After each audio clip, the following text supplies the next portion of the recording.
இன்னைக்கு நம்ம கண்டென்ட்ல பார்க்க போற கண்டென்ட் ரெட் பியானோ.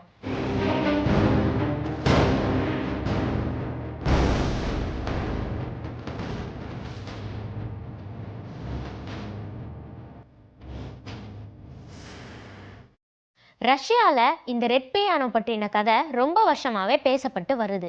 அதாவது கொஞ்சம் வருஷத்துக்கு முன்னாடி ரஷ்யாவில் ஒரு சின்ன பொண்ணு அவங்க பேரண்ட்ஸோட வாழ்ந்துட்டு வராங்க. அந்த பொண்ணு அவங்க பேரண்ட்ஸ் கிட்ட எனக்கு ஒரு பியானோ வாங்கி கொடுங்க அப்படின்னு ரொம்ப நாளாகவே கேட்டுட்டு இருக்காங்க.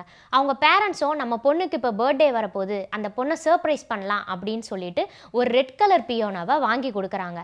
அந்த பொண்ணு ரொம்பவே சந்தோஷப்படுறா. அந்த பியானோவை டே அண்ட் நைட்டாக அவள் ப்ளே பண்ணிகிட்டே இருக்கா. பியானோ கொஞ்ச நாள்லயே அந்த பொண்ணோட ஃபிங்கர் லைட்டா வீங்க ஆரம்பிச்சிருக்கு. அப்போ அவ பேரண்ட்ஸ் கிட்ட சொல்றா, அவங்க இப்போ நீ கொஞ்ச நாளா தானே ப்ளே பண்ற, அது பழக பழக சரியாயிடும் அப்படின்னு சொல்லி அந்த பொண்ணை கன்வின்ஸ் பண்ணிடுறாங்க. மறுபடியும் அந்த பொண்ணு அந்த red பியானோவை day and NAITA play பண்ணிட்டே இருந்தாலாம். கொஞ்ச நாள்லயே அந்த பொண்ணு ரொம்ப வெயிட்டும் லாஸ் ஆயிருக்கா. அது மட்டும் இல்லாம அவளோட ஸ்கின்னு பயங்கரமா வெளுத்து போக ஆரம்பிச்சிருக்கு. அப்பவே அந்த ரெட் பியானோ ரிப்பேரும் ஆயிருக்கு. உடனே பேரண்ட்ஸ் அந்த ஷாப்ல போய் கேட்டிருக்காங்க. அப்போ ஒரு வயசான பாட்டி தான் இந்த ரெட் பியானோவை ரெடி பண்ணுவாங்க, அவங்க நம்பரை நான் உங்களுக்கு கொடுக்குறேன்னு சொல்லி அந்த பாட்டியோட நம்பரை கொடுக்குறாங்க. உடனே அந்த பாட்டியை இவங்க வீட்டுக்கு வரவழைக்கிறாங்க. அந்த பாட்டி, நான் ரூம் உள்ள இந்த பியானோவை ரிப்பேர் பண்ணும்போது இங்கே யாருமே இருக்கக்கூடாது, எல்லாருமே வெளியே போயிடுங்க அப்படின்னு சொல்கிறாங்க.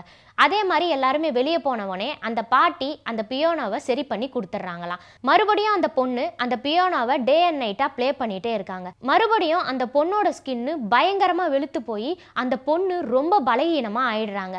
அதே மாதிரி கொஞ்ச நாள்லயே அந்த பியானோவும் ரிப்பேர் ஆயிடுது. மறுபடியும் அந்த பாட்டிக்கு ஃபோன் பண்ணுறாங்க. அந்த பாட்டி அதே மாதிரி எல்லாரும் வெளியே போங்க, நான் பியானோவை ரிப்பேர் பண்ணோம் அப்படின்னு சொல்கிறாங்க.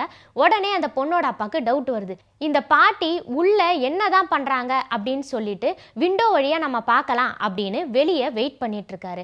அவரு ஒரு பயங்கரமான சம்பவத்தை பார்க்குறாரு. அப்போ அந்த பாட்டி அந்த பியானோவை ஓப்பன் பண்ணி அதில் இருக்க ஒரு ஜாரில் இருந்த பிளட்டை குடிச்சிருக்காங்க. இதை பார்த்து பயங்கரமாக ஷாக் ஆயிடுறாரு அந்த பொண்ணோட அப்பா. உடனே போலீஸ்க்கு கால் பண்ணிடுறாரு. போலீஸும் அந்த பாட்டியை அரெஸ்ட் பண்ணிடுறாங்க. அதுக்கப்புறம் அந்த பாட்டியை விசாரிச்சும் போது தான் திடுக்கிடும் தகவல்லாம் வெளியாயிருக்கு. அதாவது அந்த பாட்டி சொன்ன விஷயம் என்ன அப்படின்னா, இந்த பியானோல இருக்க பட்டன்ஸ்ல குட்டி குட்டி ஊசியை கண்ணுக்கே தெரியாத மாதிரி நான் ஃபிட் பண்ணி வச்சிருக்கேன். அப்போ இந்த பியானோவை ப்ளே பண்ணுறவங்களோட ஃபிங்கரில் அந்த ஊசி குத்தி அந்த பிளட்டு இதுக்குள்ளே இருக்க ஜாரில் கலெக்ட் ஆகிடும். அந்த ஜாரில் இருக்க பிளட்டு ஃபில் ஆனக்கப்புறம் இந்த பியானோ ஒர்க் ஆகாது.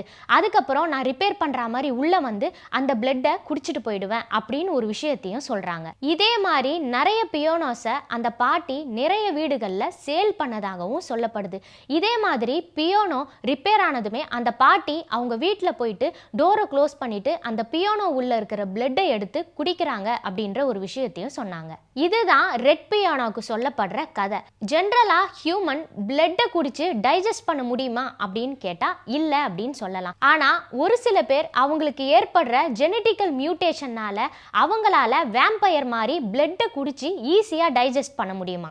ஜென்ரலா ஹியூமன்ஸ்னால பிளட்டை குடிச்சு டைஜஸ்ட் பண்ண முடியாதுன்னு சொல்றாங்க. அதையும் மீறி அவங்க அந்த பிளட்டை குடிச்சிட்டாங்க அப்படின்னா உடனே வாமிட் பண்ணிடுவாங்களாம். அப்படி இல்லைனா அந்த பிளட்டு இன்டெஸ்டைன்ல ரீச் ஆகி நிறைய டிசீஸ் வரத்துக்கும் சான்சஸ் இருக்கிறதாகவும் கூறப்படுது. இதே மாதிரி இன்னொரு கண்டென்ட்டோட அடுத்த கண்டென்ட்ல நான் உங்களை சந்திக்கிறேன்.